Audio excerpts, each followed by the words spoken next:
प्रधानमंत्री नरेंद्र मोदी ने बिम्स्टेक के सदस्य देशों से विकास के लिए क्षेत्रीय शांति और सुरक्षा को सुनिश्चित करने की अपील की है।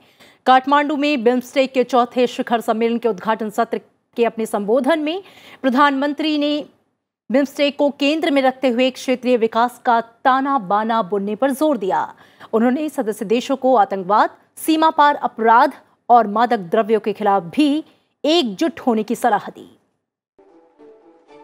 प्रधानमंत्री नरेंद्र मोदी ने गुरुवार को काठमांडू में बिम्स्टेक शिखर सम्मेलन के उद्घाटन सत्र को संबोधित किया। उन्होंने बिम्स्टेक के सदस्य देशों के बीच संपर्क को बढ़ाने के लिए सड़क, व्यापार, डिजिटल और जनता के बीच जुड़ाव को स्थापित करने की अपील की। मैं मानता हूं कि सबसे बड़ा अवसर है कनेक्टिविटी का, trade connectivity, economic connectivity, transport connectivity, digital connectivity और पीपल टू पीपल कनेक्टिविटी। सभी आयामों पर हमें काम करना होगा।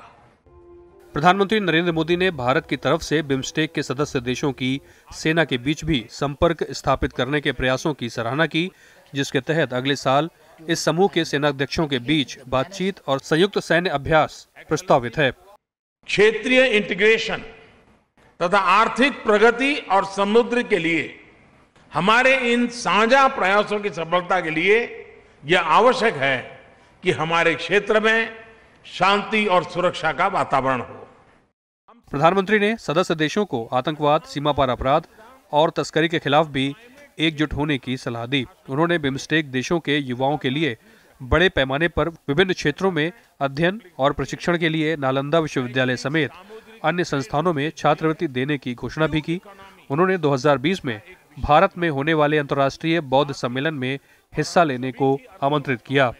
अगस्त 2020 में भारत इंटरनेशनल बुद्धिस्ट कॉन्क्लेव की मेजबानी करेगा। मैं सभी बिम्स्टेक सदस्य देशों को इस अवसर पर गेस्ट ऑफ ऑनर के रूप में भागीदारी का निमंत्रण देता हूं। नेपाल के प्रधानमंत्री केपी शर्मा ओली भी बिम्स्टेक से काफी उत्साहित रहे। उन्होंने आतंकवाद के हर रूपों की आलोचना की और व्यापार के मामले में सदस्य देशों को सहयोग करने का आग्रह किया। In defeating terrorism in all its forms and manifestations, we must combat all other transnational organized crimes through an enhanced level of cooperation and coordinated efforts. BIMSTEC का यह चौथा शिखर सम्मेलन भारत समेत अन्य पड़ोसी देशों के लिए काफी अहम है।